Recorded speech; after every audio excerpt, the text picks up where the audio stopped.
As soon as Anna was able to walk, her mother started teaching her how to survive a harsh, solitary life in the northern woods. Living in such an extremely remote and dangerous area requires skill and resilience. When sunlight became too dim for productive activities, they would take refuge in their house, a sturdy old cabin constructed to resist the toughest winters. Close to the heart's warmth, Anna would rest in her mother's arms, surrounded by the few wooden toys and masks she had crafted for her. Drifting off to sleep with stories and lullabies, she dreamt happy dreams, ignorant of the events that would soon change everything. Anna and her mother were stalking a great elk through the woods. They knew it was dangerous prey, but it had been a particularly difficult winter and they were almost out of food. The specter of starvation frightened them more than any forest creature. Without warning, the elk reared, bellowed, and charged at Anna. She was paralyzed with fear as the whole world seemed to shake under the immense beast's pounding hooves. The elk was close enough for Anna to see the murderous fury in its eyes when her mother threw herself in its path, axe in hand. A blood-curdling scream escaped from her lips as the elk impaled her upon its antlers and hoisted her in the air. With all her strength, she brought her axe down on its head again and again while it tried to shake her loose.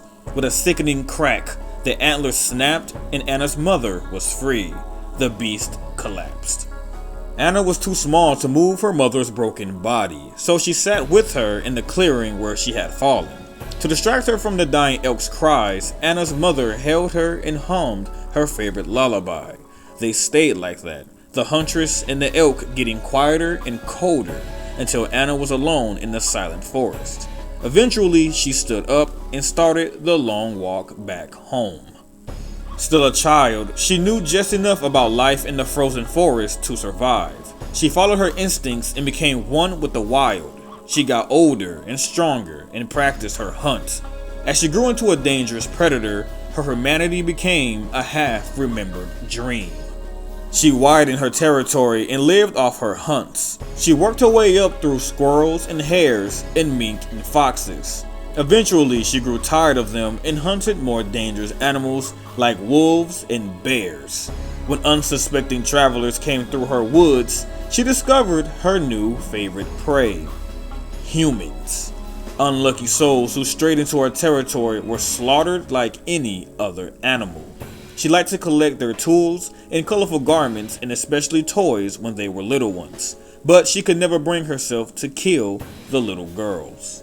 Girls she would take back to her house deep in the woods. They were precious, and looking at them woke up something deep in her heart. She craved the closeness of a loved one, a child of her own. Among the wooden toys, dolls, and storybooks she couldn't read, the girls would be tied by the neck with a rough and chafing rope fastened firmly to the wall. She couldn't let them wander off, or they would surely die outside. Every time, the girls would waste away and die of cold or starvation or sickness.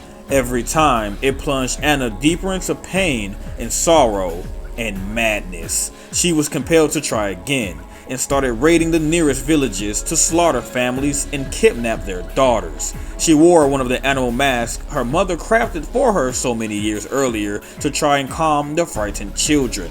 Villagers spread the legend of a half-beast lurking in Red Forest, the Huntress, who killed men and ate little girls.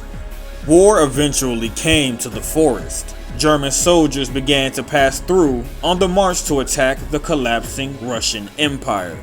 During these dark times, there were no more travelers. The villagers had abandoned their homes and no more little ones to be found, only soldiers. Many of them were found with violent axe wounds. Whole groups disappeared mysteriously. Once the war was over, the rumors of the Huntress disappeared with it, engulfed by the Red Forest.